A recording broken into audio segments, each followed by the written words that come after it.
আমি ব্যথায় কাঁপতে কাঁপতে বললাম, বাবা তাড়াতাড়ি করো, অনেক জ্বলছে। কিন্তু বাবা শান্তভাবে বললেন, মা, আর 1 মিনিট। সেই 1 মিনিট বলতে বলতেই অনেক সময় কেটে গেল, তবুও শেষ হচ্ছিল না।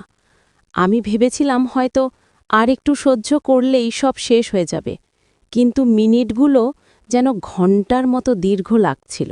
বন্ধুরা, আমি এখন শুরু থেকে পুরো সত্য ঘটনা তোমাদের সঙ্গে শেয়ার করব। ভিডিওটি শেষ পর্যন্ত দেখো, তাহলে পুরো কাহিনীটা কেমনভাবে এগিয়েছে সবটাই জানতে পারবে। বন্ধুরা, আমার নাম মেঘলা, আমার বাবার নাম শিমুল দাস। বাবা একটি ছোট কোম্পানিতে জব করে। আমার মা মারা গেছে প্রায় 1 বছর আগে। আমি এবং বাবা আমরা দুজনে একসঙ্গেই থাকি। আমার বয়স 19 বছর। আমি কলেজে পড়াশোনা করি। আমার মা মারা যাওয়ার পর সংসারের সব দায়িত্ব আমি নিয়েছি। বাসার সব কাজ আমি নিজে করি।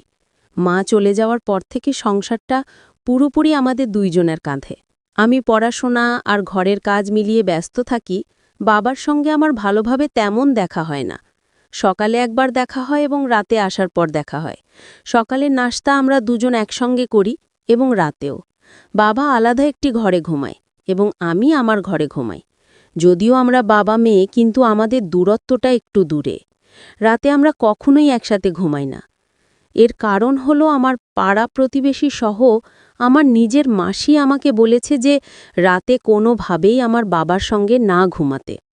আমি নিজেও জানি না কেন তারা এই কথা আমাকে বলল। তিনি তো আমার নিজের বাবা, তার সঙ্গে রাতে ঘুমালে কি এমন হবে? আমার বাসার পাশেই আমার মাসির বাসা।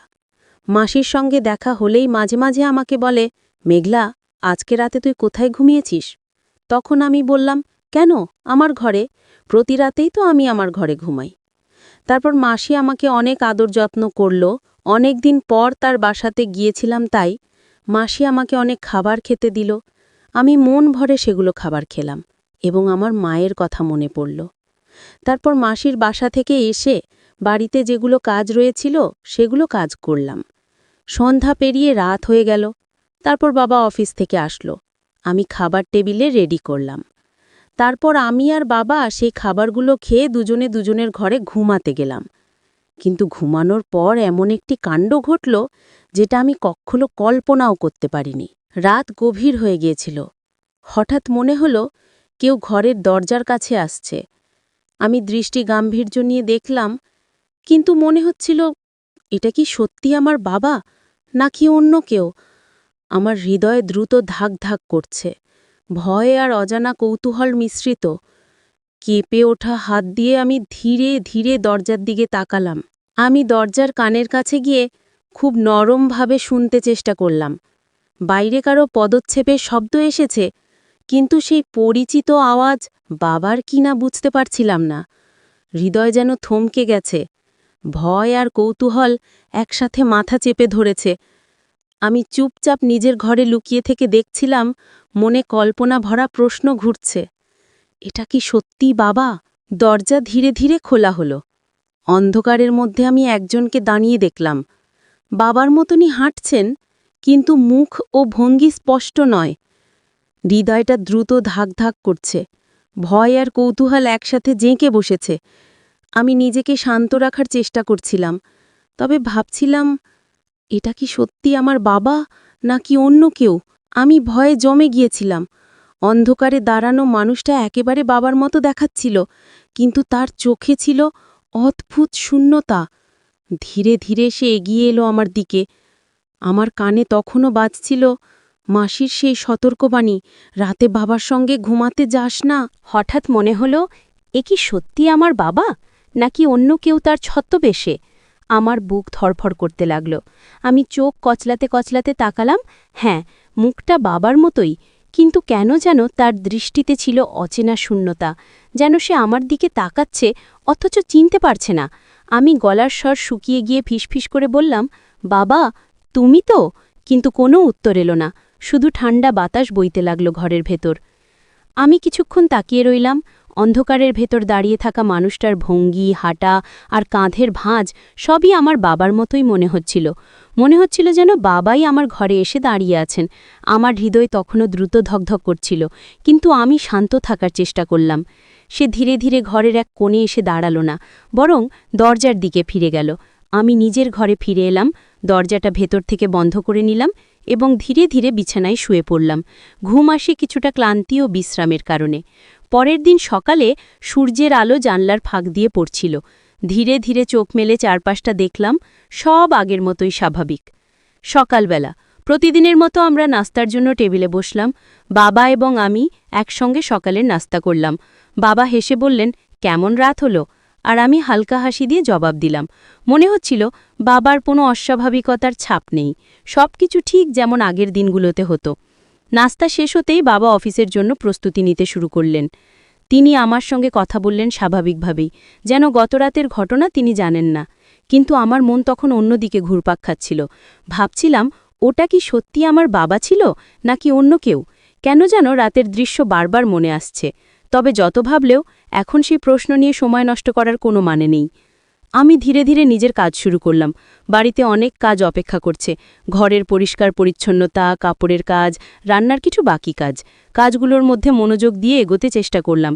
তারপর কলেজের প্রস্তুতি নিলাম। মনটা কিছুটা শান্ত হলেও ভেতরে ভাবনার ঝড় তখনও থামেনি। কিন্তু জানতাম এখন আমাকে কাজের দিকে মন দিতে হবে। সেদিনও রাত হলো ঠিক আগের দিনের মতো। আমরা বাবার সঙ্গে একসঙ্গে রাতের ডিনার করলাম।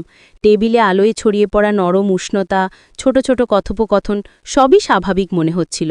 ডিনার শেষ হতেই বাবা তার ঘরে চলে গেলেন ঘুমানোর জন্য, আর আমি আমার ঘরে গিয়ে প্রস্তুতি নিলাম। আমি ভাবছিলাম আজও নিশ্চয়ই সব স্বাভাবিক থাকবে, কিন্তু তারপর যা ঘটল সেটা আমি আজকেও কখনো কল্পনা করতে পারিনি।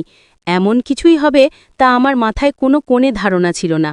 পুরো রাতের ঘটনাগুলো যেন ধীরে ধীরে একটা নতুন মোড় নিতে চলেছে, আর আমি তখনও প্রস্তুত ছিলাম না সেই জন্য। আমি সেই রাতে দরজা লাগাতে ভুলে গিয়েছিলাম। ঘুমানোর সময় আমি লাইট বন্ধ করে নিজের বিছানায় শুয়ে পড়েছিলাম। তখন শীতের জন্য আমার ওপর একটি কম্বলও ছিল।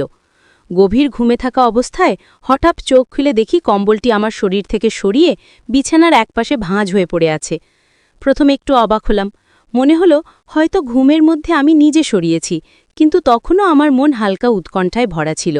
আর ঠিক তখনই মনে হলো দরজার দিকে তাকাতে হবে, কারণ আমি জানতাম রাত্রে দরজা বন্ধ না করলে কখনো কখনো এমনটা হতে পারে। আমি দেখলাম দরজাও আগের মতো বন্ধ, কোনো অচেনা কণ্ঠ বা পদক্ষেপ নেই।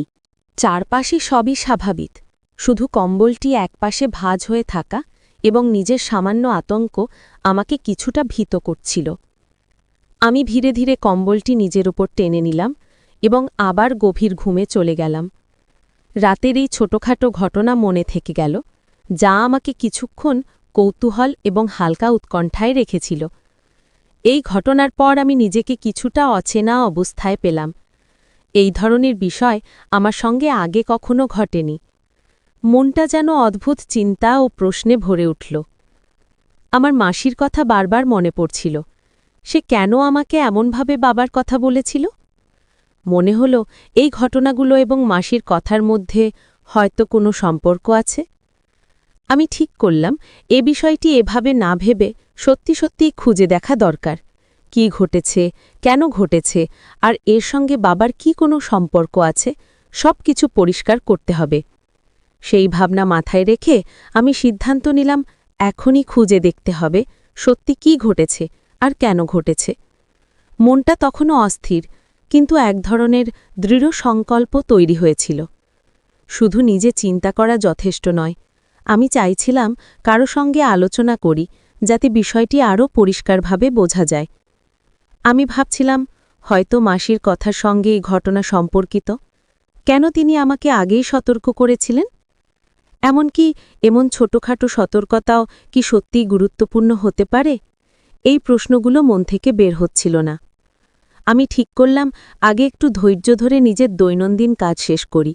বাড়িতে অনেক কাজ বাকি আছে, ঘরের পরিচ্ছন্নতা, কাপড়ের গোছানো, রান্নার কিছু কাজ। কাজগুলো শেষ করে তারপর কলেজের জন্য প্রস্তুতি নেব। মনটা কিছুটা শান্ত থাকলেও ভেতরে প্রশ্ন আর উৎকণ্ঠার ঝড় থামেনি। আমি ভাবছিলাম হয়তো এই ঘটনা সম্পূর্ণ সাধারণ কোনো ব্যাখ্যা আছে, কিন্তু নিজের মধ্যে এক অজানা আতঙ্ক তখনও ছিল। মাসির কথার অর্থ কি সত্যিই এর সঙ্গে সম্পর্কিত? কেন তিনি আমাকে এমনভাবে সতর্ক করেছিলেন? মনে মনে আমি নিজের জন্য এক সিদ্ধান্ত নিলাম। এই রহস্যের পিছনে আসল সত্য খুঁজে বের করা হবে, আর এর জন্য শুধু চিন্তা করলেই হবে না, বাস্তবে পদক্ষেপ নিতে হবে।